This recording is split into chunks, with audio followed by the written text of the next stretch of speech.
alternative experience. The alternative experience. The alternative experience.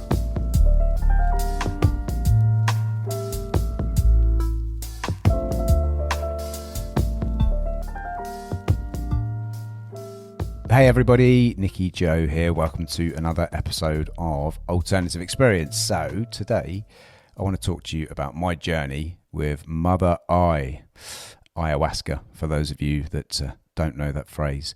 So back in October 2022, a while ago now, I had my first experience with ayahuasca, and it was a dream that had taken probably about 8 years of persistence and a bit of a reliance on one of my sort of more prominent traits, stubbornness, to achieve. But before we go into the actual experience, a little bit of backstory as to my journey to finding it finally.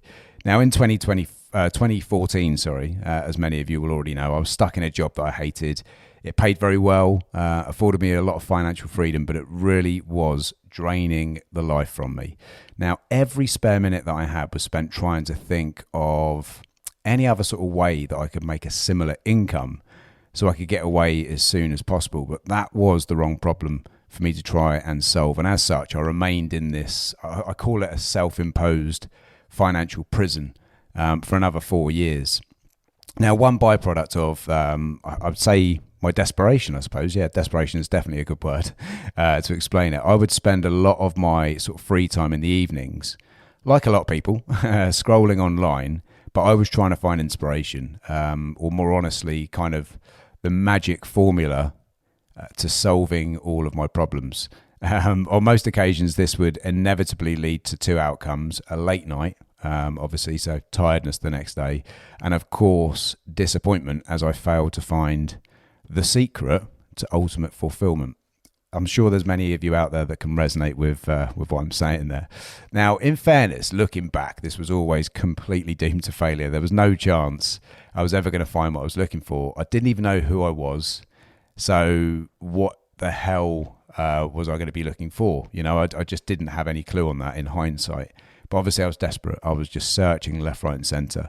And one evening while watching educational videos on YouTube, now obviously you can scroll through crap on YouTube, a lot of people do, but if I was going to waste my time online, I always wanted to be trying to learn something. And I stumbled upon a video about a mystical plant medicine from the depths of South America. Now, this particular video reported very bold claims that it may even be the secret elixir.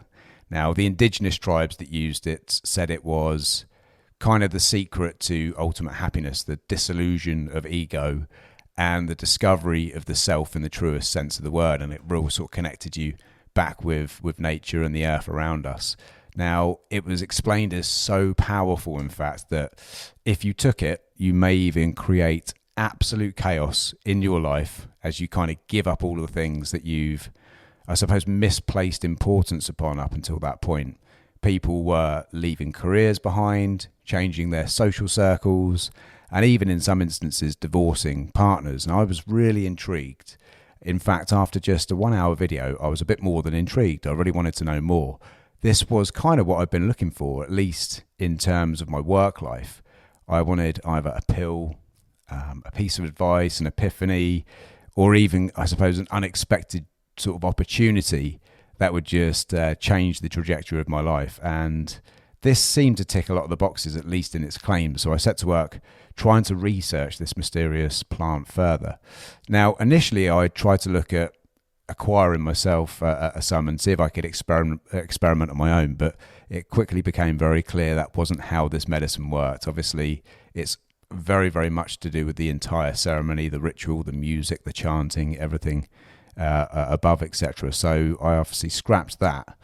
But back then, information was pretty scarce, and I came to the conclusion that I'd probably need to travel to Peru to have any chance to experience ayahuasca, and that was something that I would have been prepared to do if I could find somebody offering it to Westerners, but I just couldn't.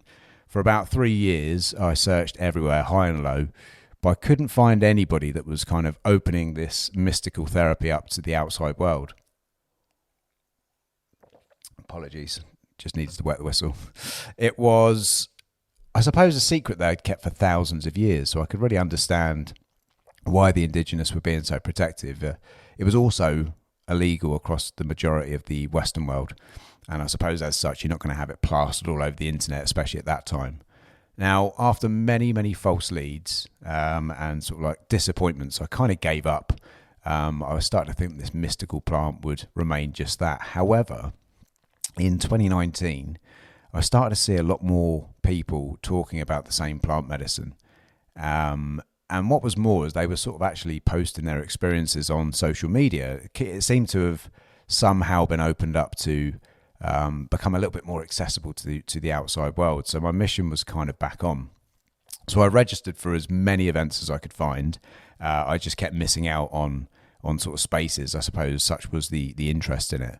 But eventually I managed to secure a spot on an event being held in Italy in March 2020.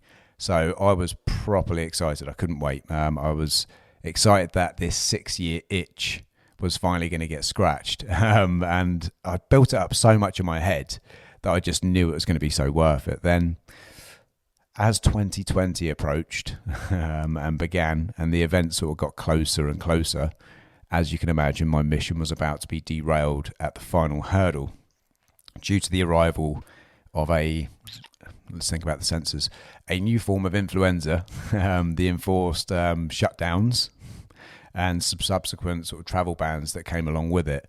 The event was called off just 2 weeks before it was due to take place. And as you can imagine, I was pretty devastated. I was so bloody close to getting this thing over the line. Now, obviously, as soon as everything began to open up again, specifically in the UK, I just started to resume my search. Now, the company in Italy, unfortunately, they were no longer in operation, which was just one of many small businesses that were decimated in that period. And even Peru was a no-go at the time because they had suffered particularly harsh lockdowns. And at this point, I was doing quite a lot of sort of work with regards to the mind, and I started to think that the universe was trying to tell me something, that maybe this wasn't going to be for me. And actually, in December 2020, it all just completely got put on the back burner because my wife and I relocated our young family to Portugal. At this point, our careers had already sort of changed in a very, very positive way, and things in general were a lot better for us both. But I suppose, as with most people, and I think when you go on a healing journey, obviously, first of all, you're supplementing, taking external things to make you feel better, and then you want to do things that are natural to make you feel better, and then you realize that that's just managing the symptoms that come up from your issue, and you need to deal with the cause of it. So I suppose our journeys up till then had been focused on coping rather than healing at a causal level. And I think I was probably in the best place I'd been for a while, but I did know, or I just felt that I was in need of this kind of release of some sort. Now, I'd got those through breathwork, through the emotional release breathwork that I hold, but it always kind of felt like ayahuasca.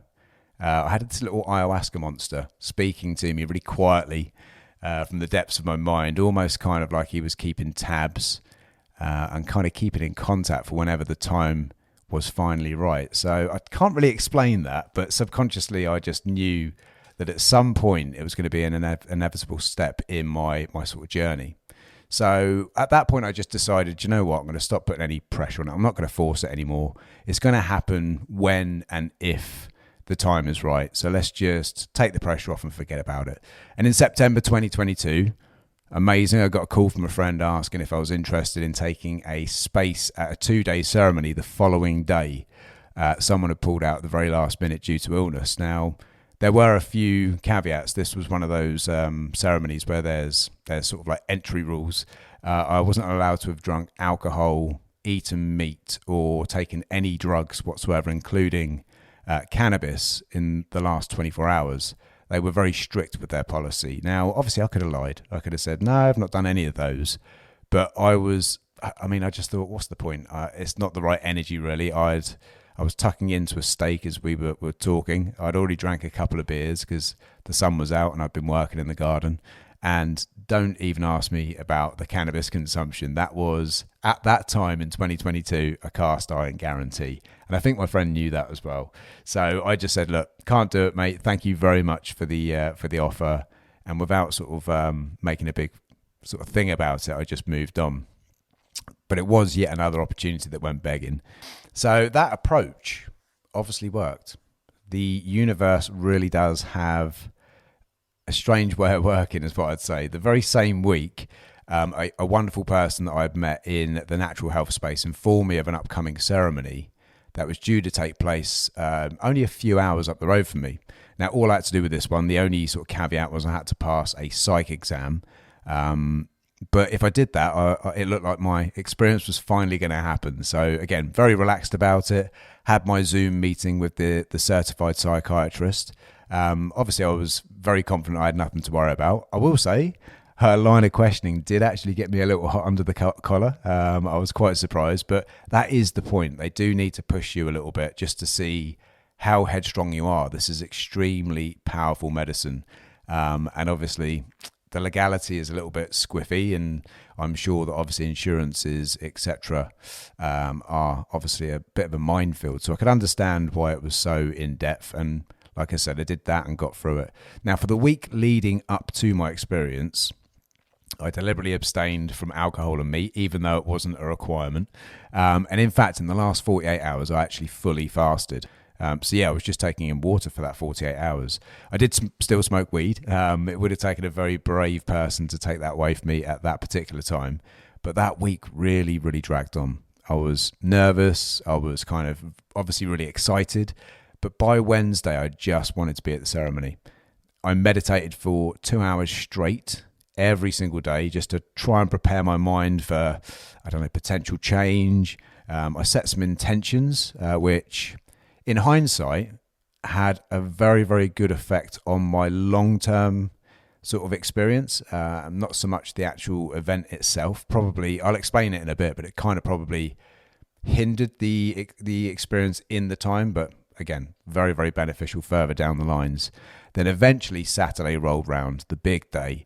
I had an hour and a half journey through some of the most beautiful mountains, hills and countryside that I've actually ever seen. And I finally got to the venue at 7 p.m. And many of the people that were there had already done ayahuasca the Friday night and naturally looked a bit dishevelled. And if truth be told, I'm not going to lie, they weren't exactly very welcoming. They mostly ignored all of the new arrivals altogether. And initially it felt a little bit awkward. It sort of felt like we had invaded them and it was like, who are these outsiders? Now, I do mention this for a few reasons, not to complain, not to bitch and moan. But firstly, for anyone thinking of joining a ceremony midway through, it's definitely worth being aware of this potential dynamic. But also because it was very relevant to a lot of the intentions that I'd actually set around sort of maybe taking myself a bit too seriously, sort of taking things personally, assuming the worst sometimes in sort of given scenarios. I mean, I think as with any tribe, people can be a little bit judgmental, a little bit standoffish, but this was something that I was determined to be a bit better at. And in hindsight, it did serve as the perfect sort of final, I suppose, preparation or test for this ego that I wanted to destroy. Now, they obviously as well, another thing that I didn't really think of immediately at the time, but obviously with hindsight and after my own experience, they had just been through a deep experience, and it's no wonder they didn't have the capacity to deal with maybe an overly excited newbie, especially coming in with such a completely different energy. So I get it. Now, after a few minutes, stood there with my bags and my tent looking a little bit lost, I just decided to make my way over to the big dome tent where the event was going to be taking place. It was enormous, but I got in there and almost every bit of space had already been taken. It was, they were all sort of reserved with sleeping bags. It reminded me, when you go on holiday and you get up in the morning and you run down to the swimming pool to get a space, only to find that all of the sun loungers have been sort of reserved with towels. That sort of sprung to mind. But again, that way of thinking was something I was trying to sort of actually deal with. So I asked a number of people, just said, look, what's the setup? How do we all lie? Where should I put my stuff? But again, very, very, very little response. It was almost as if Mother I was already sort of trying to test me before we'd even met. Well, at that point, I thought challenge accepted. So I just dumped my stuff in the middle of the tent and headed back to the kitchen area where everybody had begun to sort of congregate. Now, despite again, I was trying to be really open, really sort of welcoming to people. I just couldn't sort of get involved in any conversations at all.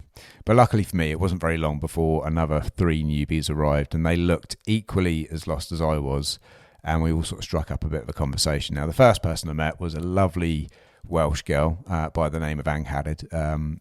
It was also her first experience.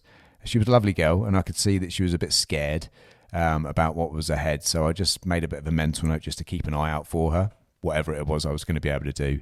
I hope I'm not overstepping the mark here, but I also felt that she was hurting from something. Again, it was our first meeting, but I really did pick up that she was trying to deal with some tough stuff. And again, not offering any judgment. She just looked like she was carrying the weight of the world on her shoulders, and it really did make me feel for her. Now, the other 2 people that I met were a lovely couple, Ben and Saheed. Now, to say that these 2 people were a mirror image of my wife and I would be an understatement. Age, demographic, children, life path, a lot of their interests, etc. It was quite funny. Now, we all signed our waivers, signed our lives away, and then soup was served. Now, I explained to the guys at the time, I was like, I've been fasting. I want this experience to be pure. I want to sort of have the best experience I can if possible. And they explained it is my choice, but they were like, I do recommend you probably line your stomach, because if you do try and purge and you've got nothing in there, it could be quite a nasty sort of addition to your experience. So I had a small bowl of what seemed like water and potatoes, but I didn't care. I just wanted to really get started. So after the soup, I made my way back to the ceremonial tent and decided to set myself up. Now, the only space that was available was right by the entrance. Yet another test for my ego to deal with, I suppose. No one likes to be by the door, even if you sat in a restaurant, but it was the hand that I was dealt, and I was going to have to suck it up. So yeah, put myself down, got sat down now, and waited for the tribe to arrive. And this was the really good bit, is the Brazilian tribe that were facilitating the ceremony were really famous for the fact that they were one of only a handful of tribes that still play the authentic and the original shamanic Peruvian music. And as first timers, we were told that we were going to be the last to consume the medicine, as we were going to have a traditional initiation ceremony.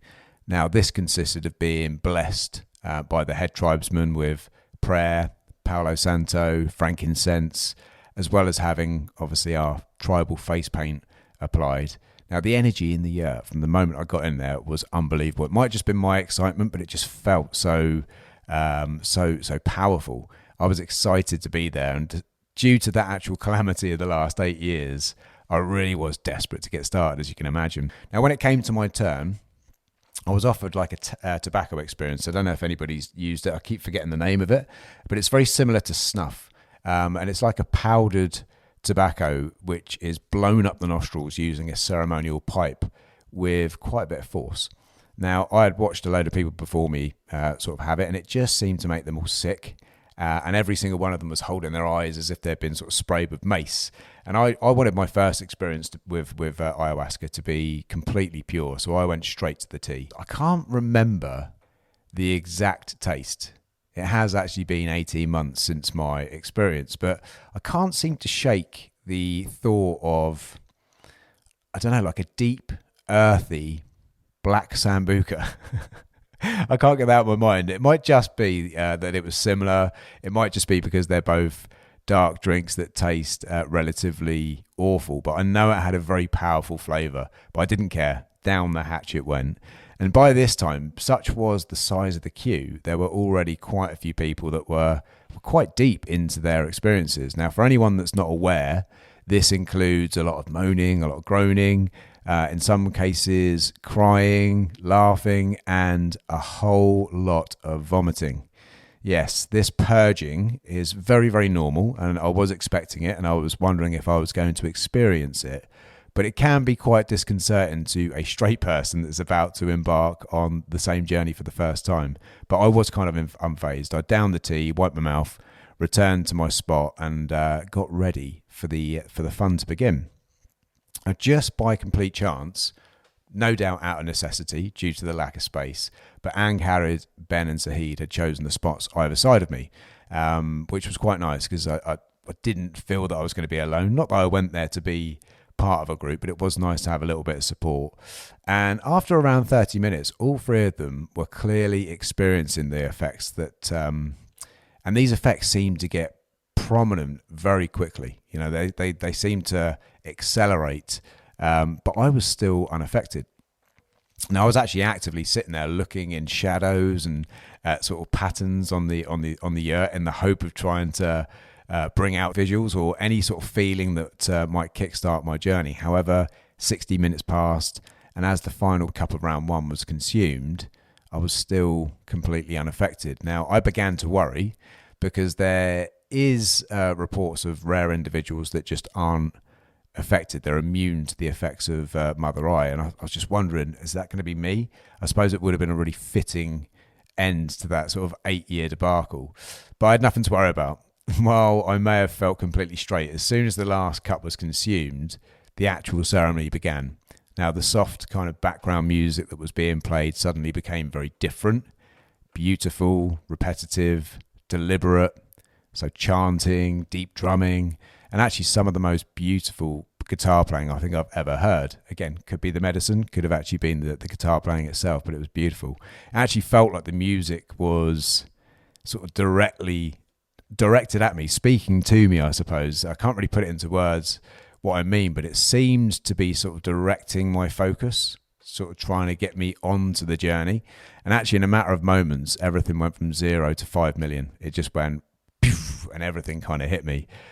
Everything around me turned into kind of a powder shade of pinky purple, and I could actually see the music, not musical notes, but the energy that it was creating, and it sort of began to emanate visually from the instruments, and it kind of looked like a kaleidoscope vortex of geometry, so geometric shapes, patterns, and they were kind of growing in size the further they sort of emanated from their source, until they eventually enveloped the entire sort of ceiling of the earth. It was kind of very hard to explain. It moved out in a vortex, spinning and just getting bigger and bigger, and it was going in and out like a kaleidoscope, like it would when you sort of do this.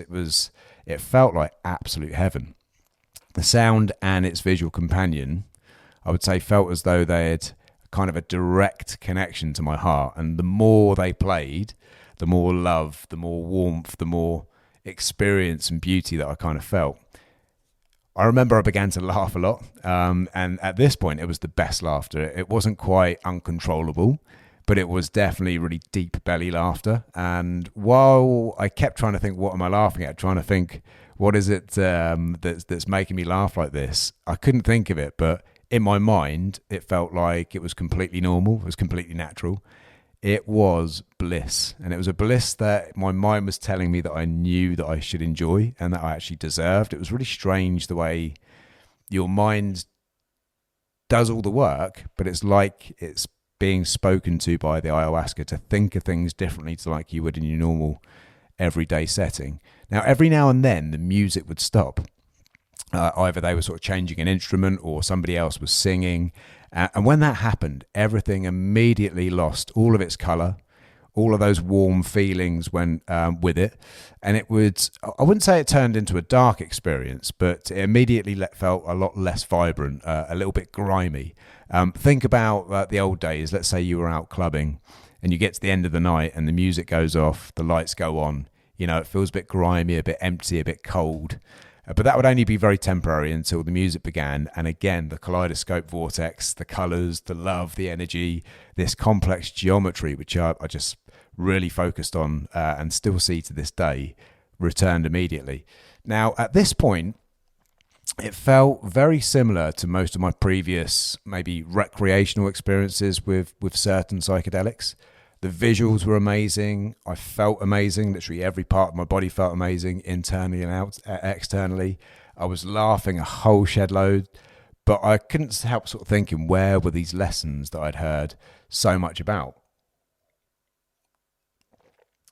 When was my ego going to be finally tested?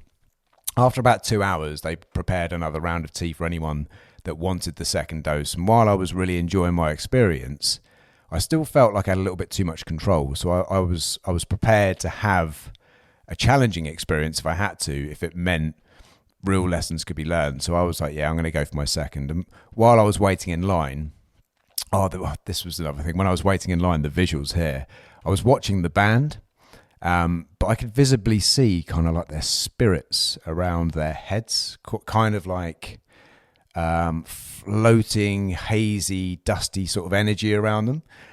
What I saw was quite hard to put into words, if truth be told, and it does kind of look or sound dark. Again, I keep coming back to these dark sort of representations, yet it filled me with an immense peace. It didn't feel dark. Now, there is one way I can explain it for anybody that's seen the first Batman with Christian Bale, Batman Begins. There's a character called Scarecrow, played by Cillian Murphy. I'll try and put a little thingy here when I edit the podcast, just showing who I mean. Now, in that movie, he poisons people with a neurotoxin, and it makes them sort of hallucinate and kind of lose their mind. And I begin to see him as this demonic, dark, dusty character. Now, he's not the dark side, but the visual side of that is very, very similar to what they look like. But again, like I said, it felt right. It felt calm. It felt peaceful. And up to this point, I had no feelings of nausea whatsoever. And an added bonus is, as somebody that was an IBS sufferer at the time, I hadn't shit my pants either. So I went in for my second cup, no questions asked, and I had a big one too. Now, when I returned to my spot, I sat down and let the show begin. Although it was very similar to the previous kind of dose, things obviously were really kicked up a notch. I found myself laughing uncontrollably a lot. Not just belly laughing. At times it felt a little bit crazier, maybe a little bit more manic. And when I looked at the guitarist, this was insane. He would speed up as if he was on fast forward, bouncing up and down at kind of record speed, and the music did with him. So if you imagine the old school tape players when you forwarded it and you could hear the, he was doing that. It was so funny. But then also, if I looked away, the geometric shapes were doing the same as well. They were expanding exponentially. It really did feel incredibly powerful, if maybe a little bit insane. It was really sort of very, very manic is the word I would use. The feelings I was experiencing at this point were so strong that I began to sort of experience deep, profound visuals. Now, that geometric kaleidoscope that I mentioned, it was morphing into my circulatory system. The band became my heart, and the beautiful mosaic sort of vortex that the music was creating became like blood being pumped around my body, spreading love, healing, everywhere it traveled. It really was unbelievable from that point of view. It felt incredible. Yet, in the back of my head, I was still asking the nagging questions, where are these lessons? And I think this is the bit I was saying to you earlier about setting intentions and actually having too much of an expectation on your first one is probably something I would not do if I could do it over again, because it kind of kept dragging me back out of this incredible recreational experience, I suppose. Now, in fairness, I asked for these lessons and I got what I asked for. The medicine was obviously listening. It was around this point that I noticed Ang Harrod. She was crying, and it was a cry that I'd never heard before. The pain, the suffering, it was so deeply profound that it kind of just woke me from my experience. It was like immediate, as if someone had like snapped their fingers and I was back in the room, or at least so I thought. But my only motivation at that point was to comfort her. And now this is also a way that the sort of medicine tricks you. At the time, you think you're in control, you're thinking rationally, as if you're suddenly unimpeded by the medicine, and I'm just supporting someone, but you're not. And with the benefit of hindsight, for me, it was these instances where many of my subtle lessons or maybe tests were being set and sent my way. And while I didn't notice them at the time, my experience with ayahuasca was full of these mini tests and lessons, some of which were relatively obvious, but many that were so subtle that I only noticed them months, even years after my actual experience. They may have been subtle. Often, upon deeper reflection, their lessons have actually been quite profound, and I'll go into that in a bit more detail soon. Now, the lesson I took from this particular instance was just try and be a bit more aware of others that need help. Now, I've always been a very considerate person, but at that particular time, we had been struggling financially for a long time. It was it was one of those things where we need to get out of this. This isn't changing. That was when we were trying to launch our new business, and we had obviously moved to the new country, and it got so tight at one point that it was for a long, sustained period of time. And I think that the result the stress had on me is it drove me inward. Not only was I socially isolating myself, but I was not really there for the people outside of my little bubble. It really was just me and my children and my wife at that point. And while the support for Angharad was really minimal, and at the time I didn't really think much of it, she did tell me later and after the event that she felt like she was actually moments away from maybe a complete breakdown, and simply feeling my hand on her back and hearing those words, I'm here if you need me, brought her back from the edge. And it just made me realise sometimes the really small acts can have an enormous impact. So just be a little bit more mindful, a little bit more open to those around you. Now, eventually the facilitators came over to help, and I immediately sort of plugged myself back in to this beautiful world of geometric mosaics, which by now was just, it was so intense. Cue subtle lesson number 2. One of the support workers had come over to help Angharad, and obviously didn't realise the kind of lack of space that we had. And as such, he kept sort of stepping on me. Now, he repeatedly did this while he was comforting her, and he didn't notice this, but he continued to do it for what felt like a good 10 minutes. Again, medicine's in me. It could have been 1 minute, but it felt like a long time. Now, initially, it irked me, and this was a big dude. He must have felt my leg, and after a while, began to stew on my situation a little bit. My entire being was consumed with this inconsiderate space invader. Did he not realise he kept invading my precious ego bubble? And I let it wind me up to a point where I was about to say something. Then at that point, the penny kind of dropped. And yeah, Mother Eye kind of stopped me. It just basically told me to stop taking yourself so seriously. Yes, this guy's nudging you. He's bumping you. But he's here helping somebody in need. And no doubt he's also feeling a little bit squiffy himself from the fact that they all did the medicine. So he was in the same place as me. So just tell him he's stepping on your leg. Just be open, stop being a victim. Now, I suppose one thing that made me realise, which I've already known, but it sort of held it in front of my face, is I have high expectations how I like to do things. And in recent years, it's become quite clear that sometimes I can set unfairly high expectations to others based on this, and that kind of guarantees disappointment and frustration. Whereas what you should be doing is realizing other people are different and working with it, and sort of, like I say, not taking yourself too seriously.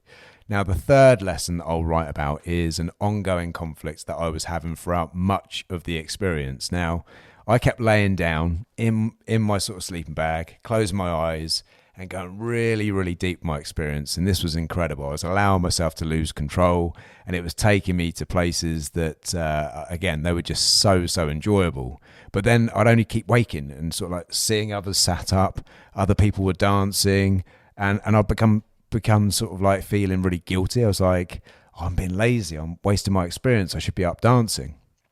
It took a good couple of hours of internal fighting to realize this subtle lesson, which was, this is your experience. Stop feeling guilty for enjoying it how you want to enjoy it. Or I suppose more accurately, stop worrying what everyone else thinks and do what feels right for you. Stop judging yourself. No one's even thinking about you. They're in their own world, Now, obviously, each of those subtle lessons can be complete coincidence, a big nothing, or they could just be my interpretation based on my own thoughts at the time. But either way, it was the medicine, really clearly when you think about it. And again, this is really hard to explain to anyone that hasn't done it. It was very clearly the medicine that opened up the thought processes that seemed to bring these to the surface and kind of give them meaning. So you can go, okay, that's weird. Whereas I suppose your conscious brain normally is looking at things and being fired up by it and looking at the negative side. This is just merely going, yeah, it's a thing. It might be, it might not be. Move on. Now, across the night, I think I would estimate I probably had about 15 of these sort of subtle, yet extremely powerful lessons. And they were all kind of tied to my, a negative or limiting aspect in my personality. And the best bit was they were all being presented to me under the backdrop of the most incredible sensory experience I've ever witnessed. Now, as the night wore on, the geometry continued. It eventually became less frantic, but a little bit more detailed. I could see a lot more deliberate, beautiful visuals. Again, quite stereotypically, but wolves, jaguars, geometric temples, strange entities, and lots of other sort of beautiful indigenous feeling symbols. It really was weird. Again, it sounds like a stereotype, but they were there. And after watching the sunrise over the beautiful hills of the southwest of Portugal, I fell into a very deep sleep in the yurt. Now, when I awoke, I felt refreshed. Felt like hours had passed, when in truth it was only about 75 minutes, I think. And we then had a sort of closing ceremony before we went off and had breakfast. So what was my immediate thoughts? Did it give me what it was that I was looking for? I suppose if you would have asked me that question after or in the moment, as immediately in the immediate aftermath, I would say it didn't. Don't get me wrong. It was beautiful. It was a lovely experience, one I would happily have again and again, especially from a recreational point of view. But I felt a little bit shortchanged, and that's another way that the medicine kind of tricks you. Obviously, you think you're completely straight. It's still in your system. It's still doing its thing, and normally takes a good week of processing anyway. But these subtle lessons, they suddenly begin to make a lot of sense as you go about your day-to-day life in the days, weeks, months, and even years after. It's not until you're facing a specific type of scenario, maybe a challenge, that you really sort of connect the subtle dots. You react in a different way to how you would have in the past, and you instantly connect this change back to that experience you had, and the subtle sort of message that was put in front of you, and the previously subtle lesson becomes very loud and clear. So I'm still experiencing this today, 18 months later. It's helped me to realise something that I have known deep down for a while. That is, there are no immediate magic cures to your sort of common ills. Every positive change that you need to make takes a bit of work. Now, Mother I is just another highly effective tool to help you on that journey, to grease the wheels a little bit, to take the edges off, to take the restrictions, take the limiter off a little bit. She shows you things about yourself that you are aware of, but maybe choose to ignore. She brings it all to the surface, but it's you that needs to acknowledge it and either accept it, reject it, or learn from it.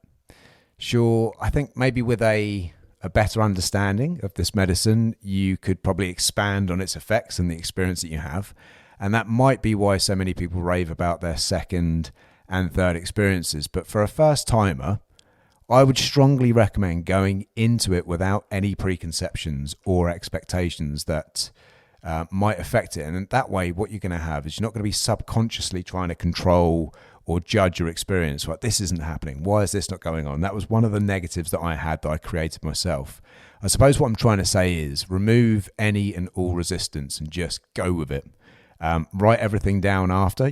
I took a paper and pen. There's no way you're writing when you're on the experience. I even had a picture of my kids and my wife. It was there, bring something that you love along. And when I looked at it, it was just like, I don't know, geometric Play-Doh that was just going all over the place. It was insane. You couldn't see a thing. You couldn't concentrate on that. But write everything down after your experience, and just to continue to be open to its teachings. And I believe that will immediately improve the overall learning experience. For me, ayahuasca opened my eyes to all of the things that I know but ignore. It's helped me to release some. It's made me acknowledge others, and it continues to teach me today in my everyday life. And the lessons that I've learned have generally improved my life. Was it worth it? Was it worth that wait? Was it worth the 8 year wait? Even the sensory experience, I would say, was worth it alone. It was absolutely incredible. I felt, do you know what I mean? The best I've ever felt. It was so beautiful. Would I do it again? 100%. I would, and I'm going to tell you all about it when I do. But that is just my experience. I would really like to hear about yours. Have you personally enjoyed an ayahuasca experience? How did your experience play out? Did you learn any important lessons at all when you had yours? Was there any unexpected lessons? You went in with one particular focus and came out with something completely different. Similarly, are you looking for an experience? Are you that person that's 8 years into your search but just can't quite find somebody that you feel happy to book with? Has any of what I've just said above helped or resonated? Now, obviously, get in touch in the comments. As always, please help us to get seen by the algorithms, guys, and give us a 5-star rating on your chosen podcast app. And like, share, subscribe. You know the drill. Until next time, peace to you all. I hope you enjoyed that. Cheers, guys.